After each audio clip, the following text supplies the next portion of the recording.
आज बताएंगे हम आपको माइक्रोमीटर से किसी कंपोनेंट की रीडिंग लेना। ये हमारा है आउटसाइड माइक्रोमीटर। सबसे पहले इसके हम पार्ट देख लेते हैं, क्या क्या पार्ट हैं। देखिए, इसे बोलते हैं रेचेट, ये आपकी नर्लिंग है, ये आपका थिम्बल है। ये देखिए, ये थिम्बल है आपका, ये जो मूव कर रहा है ये थिम्बल है। ये आपकी स्लीव है, इसी को हम बैरल बोलते हैं, इसको स्लीव भी और बैरल बोलते हैं। ये आपका लॉक नट है, इसे बोलते हैं हम स्पंडल। और ये आपका है एनविल, इसे बोलते हैं एनविल फेस। ये आपका है फ्रेम, इस पर इसकी रीडिंग लिखी होती है। देखो 25 mm से 50 mm तक की इस पर रीडिंग है। तो ये 25 mm से लेकर 50 mm तक की रीडिंग में चेक करेगा। और इसी पर इसकी लिस्ट काउंट भी लिखी रहती है। देखिए 0.01 mm जो इसकी लिस्ट काउंट होती है। तो सबसे पहले किसी भी कंपोनेंट से अगर हम चेक करेंगे तो उसकी हमें लिस्ट काउंट निकाल लेनी चाहिए। तो सबसे पहले हम इसकी लिस्ट काउंट निकालेंगे कि लिस्ट काउंट आती कैसे है। देखिए, ये मेरा थिम्बल है, इस थिम्बल पर जीरो से लेके इस पर पूरे 50 निशान बने हुए हैं। देखिए, जीरो से लेके फिर यहाँ पर 45, फिर 5 लाइन ये हैं, तो 45 और 5 यानी कि 50 निशान हो गए हैं। तो थिम्बल पर इसके 50 निशान बने हुए हैं। थिम्बल पर 50 निशान है। उसके बाद देखिए, ये आपका है स्लीव, इसी को हम बैरल बोलते हैं। इस पर mm के और आधे mm के निशान बने होते हैं। ऊपर की साइड mm के हैं और नीचे की साइड आधे mm के निशान हैं आपकी स्लीव पर। हमारा जो थिम्बल है वो एक चक्कर में आधा mm चलता है। एक चक्कर चलने के बाद आधा mm चलेगा, यानी 0.5 आधा बढ़ता है, जो हमारी स्लीव का आधा mm। देखो, स्लीव के द्वारा हम कम से कम आधा mm चेक कर सकते हैं। और जो हमारा थिम्बल है इस पर 50 निशान हैं। अब देखिए, इसकी लिस्ट काउंट कैसे निकालेंगे। हमें निकालना है जो हमारा थिम्बल है इसकी एक जो डिवीजन है उसका मान क्या होगा। तो इसके हम लिस्ट काउंट देख लेते हैं। लिस्ट काउंट कैसे निकालेंगे, देखिए अब निकालेंगे इसके हम लिस्ट काउंट। तो माइक्रोमीटर द्वारा थिम्बल एक चक्कर में चलता है आपका 0.5 mm, यानी कि आधा mm चलेगा। ये मैंने बताया, ये 0 से 0 अगर चलेगा आपका ये चलता है आधा mm। तो 1 mm को हमने बांटा है, 1000 माइक्रोन होते हैं, और आधा mm बराबर होते हैं 500 माइक्रोन। इसकी लिस्ट काउंट देख लिया हम कैसे निकालते हैं। अब देखिए, लिस्ट काउंट का सूत्र है इसका। लिस्ट काउंट का सूत्र देखिए आप इसका। लिस्ट काउंट बराबर होता है थिम्बल द्वारा एक चक्कर में चली गई दूरी। तो थिम्बल जो एक चक्कर में आपकी दूरी चलता है, देखो जीरो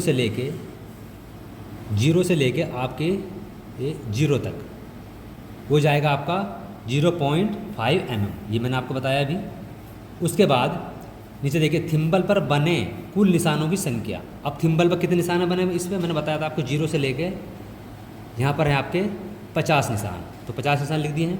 अब मैं इसको सोल्व करूँगा, तो इसे सोल्व करने के बाद मेरा आएगा 0.01 mm। तो यही है इसकी लिस्ट काउंट। तो हम इसको काटेंगे तो इसके बाद आएगा हमारा 0.01 mm। ये है इसकी लिस्ट काउंट।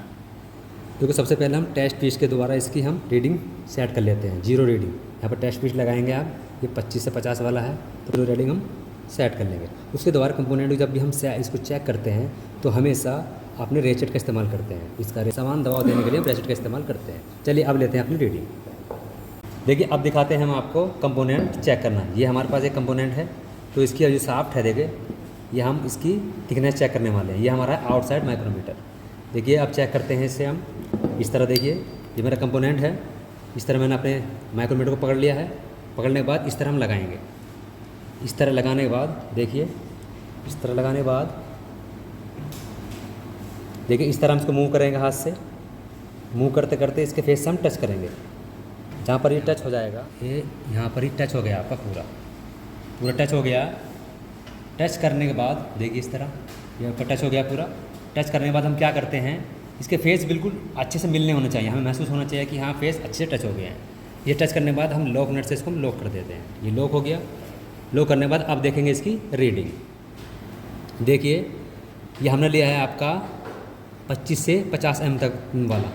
तो 25 से 50, तो 25 तो हमारा पहले से ही खुला हुआ है ये।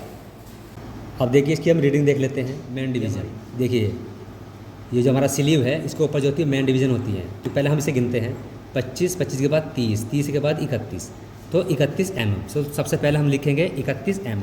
तो मेन डिवीज़न हुई हमारी 31 mm।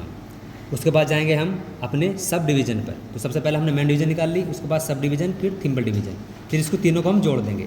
तो दूसरा है हमारा सब डिवीज़न। सब डिवीज़न कौन सी होती है, देखिए आप, सब डिवीज़न है आप नीचे वाली है, ये नीचे वाली। ये 31 तो पूरी हो गई थी। 31 के बाद हमारा आधा चला हुआ है, तो आधे का मतलब है 0.5 mm, तो सब डिवीज़न है हमारी 0.5 mm। देखिए मेन डिवीज़न हो गया आपकी, सब डिवीज़न होगी। अब चलेगी आपकी थिम्बल डिवीज़न। तो थिम्बल डिवीज़न है ये वाली।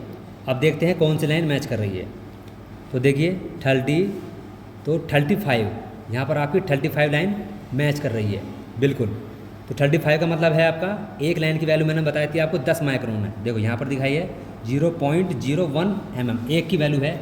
अगर मैं 35 की निकालूंगा तो देखो 35 गुना 0.01 की गुना कर देंगे तो इसमें निकल कर आएगा आपका 0.35 mm। ये आया। तो इसको हम इसमें अब ऐड कर देंगे। देखो थिम्बल डिवीज़न बराबर हो गया हमारा 0.35 mm। अब इस तीनों को जोड़ देंगे 5, 5, 3, 8 और 31 के 31। तो हमारी रीडिंग जो आई आप निकल के आ गई 31.85 mm। तो इसके द्वारा हमने जो हमारी शाफ्ट है, इस शाफ्ट की जो थिकनेस आई है वो आई है हमारी 31.85 mm। तो इस तरह देखिए हमने अपने यह आउटसाइड माइक्रोमीटर से किसी शाफ्ट का हमने आउटर डाया चेक किया है। तो जो निकल कर आया है आपका 30, देखिए वो जो निकल कर आया 31.85 mm। तो इस तरह हम माइक्रोमीटर से आपका आउटर डाया चेक करते हैं। ये हमारा आउटसाइड माइक्रोमीटर।